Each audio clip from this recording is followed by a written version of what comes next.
ಆನಂದ ನೀವೊಂದು ಜಾದು ತೋರಿಸ್ಲೇ. ಏನಪ್ಪ? ನೀವೊಂದು ಮನಸ್ನಾಗ ಒಂದು ಅಂಕಿ ಇಟ್ಕೋ. ನೀ ಎಷ್ಟು ಇಟ್ಕೊಂಡು ನಾ ಹೇಳ್ತೀನಿ ನನಗೆ. ಅದು ಹೆಂಗ? ನೀವೊಂದು ಅಂಕಿ ಇಟ್ಕೋ ಹೇಳ್ತಾನ. ಹಾಂ ಇಟ್ಕೊನಿ. ಅದ್ರಾಗ 10 ಪ್ಲಸ್ ಮಾಡು. ಹಾಂ ಮಾಡೀನಿ. ಅದ್ರಾಗ 10 ಮೈನಸ್ ಮಾಡು. ಹಾಂ ಮಾಡೀನಿ. ಎಷ್ಟು ಉಳಿತೇಳು? 15. ನಿಮ್ಮ ಮನಸ್ನಾಗ ಇಟ್ಕೊಂಡಿದ್ದು 15 ಇಲ್ಲ? ಹೌದಾ? ಹಂಗೆ ಹೇಳನೆ.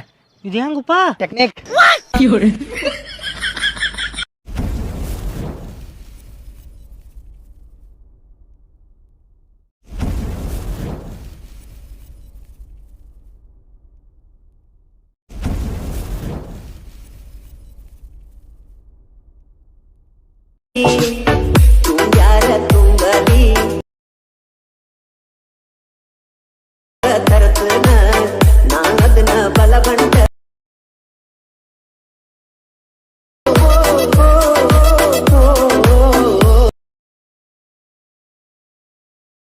ಮಾಡ್ಯಾರ ವಾರ್ನಿಂಗ್ ನನಗ